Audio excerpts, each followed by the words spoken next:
Hasselbeck, the total is just 4.5 wins for the Cleveland Browns. Are you going more or less? Well, more, and Greeny, I think you kind of alluded to it there. Like, it's just so low. You know, the fact that you look at the Browns a year ago, 4 of their losses were one-score games. So I'm not saying it's going to be more than 5, but I think the total being so low, I do think, you know, they'll have stable quarterback play, you know, for much of the season. I think part of that's how they coach offense. And I think it'll be a good defense, still led by Jim Schwartz. Okay, so Tim, let me start with you here, because obviously the story of the draft was the slide of Shedeur Sanders all the way into the 5th round. And I have not gotten your perspective on it through a quarterback's eyes. I have my own theory on how it turned out for him. But I just want to confirm, there were some people who were not that high on him going into this process. Well, obviously, many people, as it turned out. But is he a 5th-round player to you? I mean, if you were evaluating him and putting a grade on him and say his play deserves to be an X round, what round would you have had it in as an evaluator? Yeah, I think, you know, somewhere between probably rounds 2 and 4 is what I would say. Look, my comp, and I said it on the show prior to the draft, Greeny, was, look, you hope that he could be Andy Dalton. That's what I said prior to the draft. And I said it because of the physical skill set. And listen, it was not an insult. Andy Dalton has had a remarkable year. I think he's in year 17. He's thrown over 250 touchdown passes. But like, that's what I thought. Andy Dalton was a 2nd-round pick. Other people compared him to Kirk Cousins. Kirk Cousins went in the 4th round, I believe. So I just think that, you know, from a physical ability perspective, look, he was not a 1st-round prospect in my eyes. And I think many people felt that way. Now, his tape and production, I think it's fair to say, you know, look, rounds 2 instead of round 4 could make sense for a lot of people. That's my point. Okay, so that confirmed what I believe, that he was probably a 2nd-round caliber player. And let's use Andy Dalton. Dominique, I would suggest that a young Andy Dalton would easily be the starting quarterback on these Cleveland Browns. I look at the room that he's walking into. Joe Flacco, who is 40 years old, he too has had a terrific career, but he's 40 years old. Deshaun Watson is never playing there again. Kenny Pickett is on his 3rd team in 3 years. I know Dillon Gabriel was drafted ahead of him, but literally not one evaluator I know had Dillon Gabriel ranked ahead of Shedeur Sanders. He fell for entirely other reasons. The point I'm trying to make here, Dominique, is that while the weekend obviously felt like a disaster for him, the way it turned out, I think he wound up in a place where he has an excellent chance to play, which very rarely can you say about a quarterback drafted in the 5th round. Yeah, I mean, I like the spin that you're putting on it, and I think you're right. He has an excellent chance to play, but you need to play well and play well fast if you're a 5th-round pick, and you're on a team that's probably projected to be near the top of the 1st round again next year. If he does not demonstrate in whatever time he gets in practice and in the games that he is a franchise quarterback, there's no waiting time. There's no investment in him. They're not going to go get all the pieces to put around him to make him play better like we've seen with Caleb Williams and other quarterbacks who are drafted in the 1st round.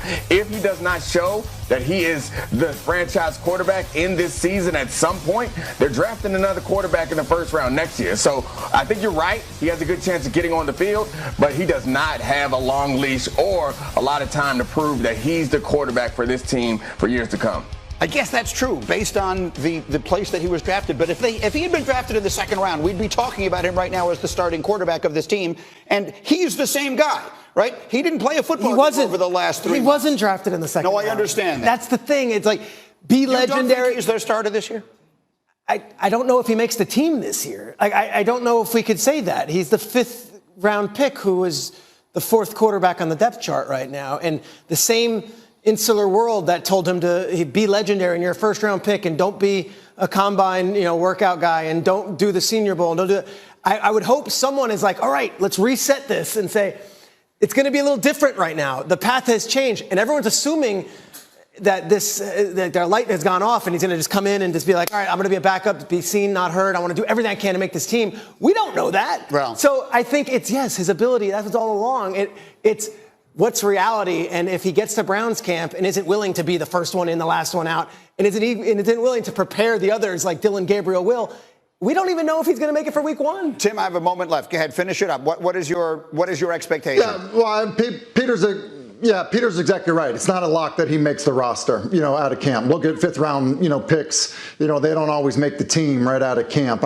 But I would say this, Greeny, to your point, if you're a 5th round pick, especially a quarterback, you're looking for any glimmer of hope for an opportunity to have an impact, prove to people that you can play. Any glimmer of hope. And so to your point, the glimmer of hope is this. Joe Flacco hadn't started an entire season since 2017. Kenny Pickett came in as a first rounder in 2022, is already on his 3rd team, and then you're dealing with another rookie. That's your glimmer of hope, but it is like put your head down and work, as Peter said. Yes, hopefully he will do that. And what I will say, Who's in the SportsCenter? This makes me such a boomer. I'm just like, stay in the pocket and throw the ball.